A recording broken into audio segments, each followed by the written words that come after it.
નિર્વાણ પ્રકરણ પૂર્વાદ શ્રી રામચંદ્રજીએ કહ્યું કે પ્રભુ, મિથ્યા પુરુષના પ્રસંગ દ્વારા તમે જે માયામય પુરુષનું વર્ણન કર્યું તે કયા અભિપ્રાયથી કર્યું?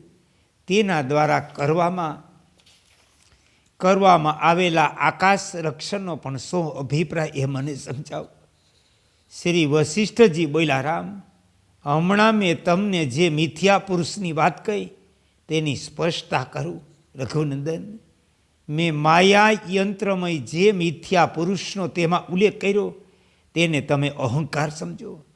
તે શૂન્ય આકાશમાં માયાથી ઉત્પન્ન થયો. જે માયામય આકાશના એક ખૂણામાં જગત સ્થિત છે તે સ્વયં સૃષ્ટિના આદિમાં પણ અપાર અસત અને શૂન્ય રૂપે. તે માયાકાશની અંદર પ્રાણીઓથી અત્યંત અગમ્ય પરબ્રહ્મ પરમાત્મા બિરાજમાન, અને તે જ બ્રહ્મરૂપ માયા આકાશથી આરંભમાં અહંકારનો એ રીતે ઉદય થાય જેમ આકાશથી શબ્દ અને વાયુથી સ્પંદન ઉત્પન્ન થાય. તે અહંકાર જ પૂર્વોક્ત કથાનો માયા પુરુષ છે અને તે જ મિથ્યા પુરુષ છે. કેમ કે માયાથી જે અહંકાર ઉત્પન્ન થયો તે અસત અને મિથ્યારૂપ છે. કૂવો, કુંડ, ઘર, ગઢો વગેરે શરીરોની રચના કરી મેં તેમના સ્વરૂપની રક્ષા કરી. આવો અહંકારે જ આકાશમાં સંકલ્પ કર્યો. જગતરૂપી ભ્રમ દ્વારા આ અહંકાર જીવાત્માને મોહિત કરે. તે વ્યાપક શૂન્ય ભૂતાકાશરૂપી બ્રહ્મા આ જગત ખરેખર મિથ્યા છે. તેમાં જ આ અહંકારરૂપી પુરુષ મિથ્યા સુખ દુઃખનો અનુભવ કરીને સ્થિત છે. એ રામ, આકાશની રક્ષા કરતો રહીને તે મિથ્યા પુરુષ ઘટ વગેરેનું નિર્માણ કરીને તેમાંના આકાશોનું રક્ષણ કરવામાં અનેક પ્રકારના કલેશોનો અનુભવ કર્યો. જે આત્મા છે તે તો આકાશથી પણ મોટો, પરમ શુદ્ધ છે, અત્યંત સૂક્ષ્મ છે, પરમ કલ્યાણરૂપ છે અને શુભ છે. તેને કોણ પકડી શકે? કોણ તેની રક્ષા કરી શકે? જેમ ઘટ વગેરેના નષ્ટ થઈ જવાથી ઘટાદી આકાશ કદી નષ્ટ થતું નથી, તે પ્રમાણે શરીરના નષ્ટ થઈ જવાથી નિર્લેપ જીવાત્માનો કદી નાશ થતો નહીં.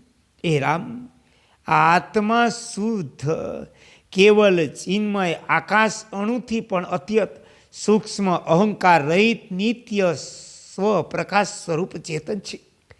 તેથી આકાશની જેમ તેનો નાશ થતો નથી. વાસ્તવમાં તો ક્યાંય કોઈ કાળે ન કાંઈ ઉત્પન્ન થાય ન મરે, માત્ર બ્રહ્મ જગત રૂપે પ્રકાશિત થયું. આદિ મધ્ય અંતથી તથા ઉત્પત્તિ વિનાશ રહિત તે પરમાત્મા એક અદિતિ સત્ય પરમ પદ સ્વરૂપ અને શાંતિમય છે. શ્રી વશિષ્ઠજી કહે, રઘુનંદન, સૃષ્ટિના આદિકાળમાં પરમ બ્રહ્મથી આ સંકલ્પ વિકલાત્મક સમષ્ટિ મન ઉત્પન્ન થયું. તે પરબ્રહ્મમાં સ્થિત રહીને અનેક ભિન્ન ભિન્ન કલ્પનાઓનું નિમિત્ત બનીને આજ સુધી વિદ્યમાન છે. જેમ ફૂલમાં સુગંધ, સમુદ્રમાં લહેરો, સૂર્યમાં કિરણો સ્વાભાવિક હોય, તે જ પ્રમાણે બ્રહ્મા મન પણ સ્વાભાવિક રહે. પરંતુ એ રાઘવ, જે પુરુષ આ કિરણોની સૂર્યથી અલગ ભાવના કરે તે પુરુષના માટે એ કિરણો સૂર્યથી અલગ. જેમ કુંડળની સુવર્ણથી અલગ ભાવના કરી તેની દૃષ્ટિમાં સોનાથી કુંડળ અલગ પ્રતીત થાય. કેમ કે તેની ભાવનામાં કુંડળ સોનું નથી.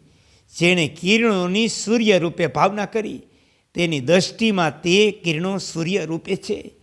જેણે તરંગની જડ ભિન્ન રૂપે ભાવના કરી તેનામાં એકમાત્ર તરંગ બુદ્ધિ હોય, જડ બુદ્ધિ હોતી નથી. જે પુરુષ તરંગોની જડ બુદ્ધિથી ભાવના કરે તેની સામાન્ય જડ બુદ્ધિ હોય. આવો મનુષ્ય તરંગ જળના ભેદથી મુક્ત હોય. જે મનુષ્ય કુંડળ સોનું ભિન્ન નથી એવી ભાવના કરે તે સામાન્ય સ્ફૂર્ણ બુદ્ધિનો ભેદ રહિત નિર્વિકલ્પ કહેવાય. જવાળા અગ્નિથી ભિન્ન છે. જે પુરુષ આવી ભાવના કરે તેનામાં અગ્નિ બુદ્ધિ ઉત્પન્ન થતી નથી, માત્ર જવાળા બુદ્ધિ હોય. જવાળા અગ્નિથી ભિન્ન નથી. આ પ્રમાણે જે ભાવના કરે તેનામાં માત્ર અગ્નિબુદ્ધિ હોય અને તેને નિર્વિકલ્પ કહેવાય. જે પુરુષ નિર્વિકલ્પ છે તે જ મહાન છે. તેની બુદ્ધિ ક્ષીણ થતી નથી, સદા એકરસ રહે. તેને પ્રાપ્તવ્ય વસ્તુ પરમાત્માને પ્રાપ્ત કરી જાય.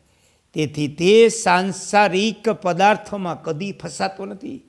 સ્વપ્રકાશ સ્વયં આત્મા આપમેળે જ્યારે સંકલ્પ કરે ત્યારે તે આત્મા ભીનની જેમ પ્રતીત થનારું મન થઈ જાય.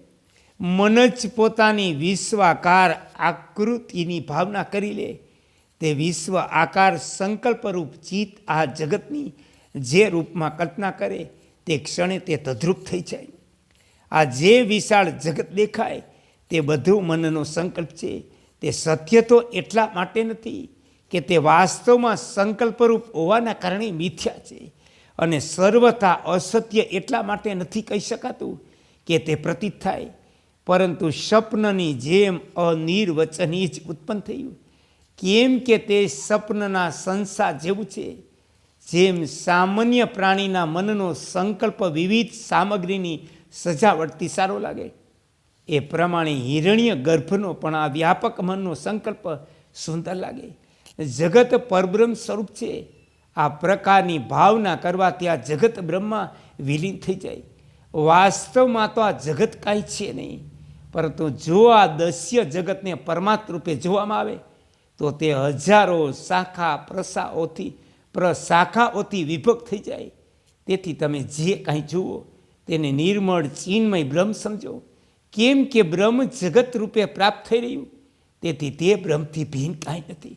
એક કૃષ્ણ, એક કૃષ્ણ, એક કૃષ્ણ.